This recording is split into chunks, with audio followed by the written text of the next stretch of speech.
رسول الله صلی الله علیه وسلم د مکارم الاخلاق خاوند و. الله دې دغه خصلت اوس په موږ کې پیدا کړي. بهترین اخلاق، ښکلي اخلاق، دا د نبی کریم صلی الله علیه وسلم عادت و. امت ته هم په دې باندې امر کاو، ټینګار یې ورباندې کاو، ترغیب یې ورکاو. بهترین اخلاق دا به د مؤمن مسلمان بنده نښه وي، دا به د مسلمان شعار وي. مسلمان او کافر به په دې باندې معلومیږي چې کافر بد اخلاقی، بد مزاجی، بد کرداری، بد عمل وي، اما مسلمان دا به د ښکلو اخلاقو خاوند وي، ښکلي اعمال به لري. معلوم به ورباندې پوهیږي دا وینې دا ښه خوی عادت چې لري دا مسلمان دی. او که زمونږ کړنې داسې وي چې د مسلمان او د کافر ترمنځ فرق نه کېده، یا حتی ځینو شیانو کې له کفري ټولنو نه بد وو، بیا به څنګه موږ دا دعوه کولی شو چې موږ د رسول الله صلی الله علیه وسلم امتیان یو. قرآن کریم کې الله عز وجل موږ ته فرمایي لقد كان لكم في رسول الله اسوة حسنه.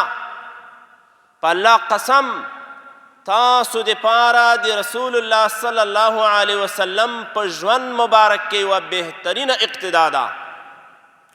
رسول الله صلی الله علیه وسلم پسې اقتدا وکوئ. رسول الله صلی الله علیه وسلم څه کړي دي همغه تاسو هم کوئ. څنګه رسول الله صلی الله علیه وسلم ځان ساتلی، تاسو هم له هغې نه ځان ساتئ. د نبی کریم صلی الله علیه وسلم لاره تعقیب کوي. الله موږ ته دا فرمایي د رسول الله صلی الله علیه وسلم اخلاق په ځانو کې پیدا کوي. د رسول الله صلی الله علیه وسلم کردار هغه د ځان دپاره ډیوه وګرځوئ. بهترینه اقتدا ده د رسول الله صلی الله علیه وسلم په شان مبارک کې تاسو دپاره. الله دې موږ ته د رسول الله صلی الله علیه وسلم په نقش و قدم باندې مزل اسانه کړي. د رسول الله صلی الله علیه وسلم اعمال څنګه وو، د رسول الله صلی الله علیه وسلم عادات څنګه وو، د نبی کریم صلی الله علیه وسلم اخلاق مبارک څنګه وو. مسلمانان به هم دغه کردار په ځان کې پیدا کوي. الله دې موږ ته توفیق را په برخه وګرځوي. قرآن کریم کې الله عز وجل رسول الله صلی الله علیه وسلم ته فرمایي نون والقلم وما يسطرون ما انت بنعمة ربك بمجنون. مونږ د په قلم باندې قسم وي، مونږ د په هغه څه باندې قسم وي چې دا ملایکې لیکي له ښو اعمالو بدو اعمالو څخه. ما انت بنعمة ربك بمجنون. ته نه یې په نعمت خپل پروردګار چې الله تا ته کوم نعمت درکړی، قرآن کریم یې درکړی، نبوت او رسالت یې درکړی، ته پیغمبر ګرځولی. په دې رسالت سبب باندې ته مجنون نه یې. کافرانو به رسول الله صلی الله علیه وسلم ته د مجنون نه وي، دا لیونی دی، نعوذ بالله من ذلک. له ځان نه غږېږي. وإن لك لأجرا غیر ممنون. او بېشکه تا دپاره نه قطع کېدونکی اجر دی، دایمي اجرونه به یې تا دپاره وي. دنیا کې به مشقت او تکلیف وي.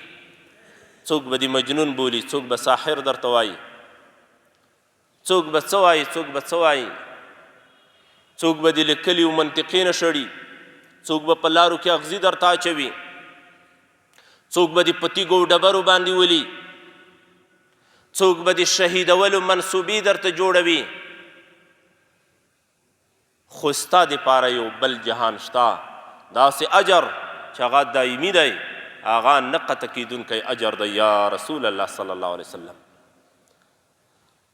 وإنک لعلی خلق عظیم. او بېشکه ته یا رسول الله صلی الله علیه وسلم په بهترینو اخلاقو باندې ممتاز شخصیت یې. تا ته ډېر ښکلي اخلاق الله درکړي دي. قرآن کریم کې الله د رسول الله صلی الله علیه وسلم صفت کوي وإنک لعلی خلق عظیم.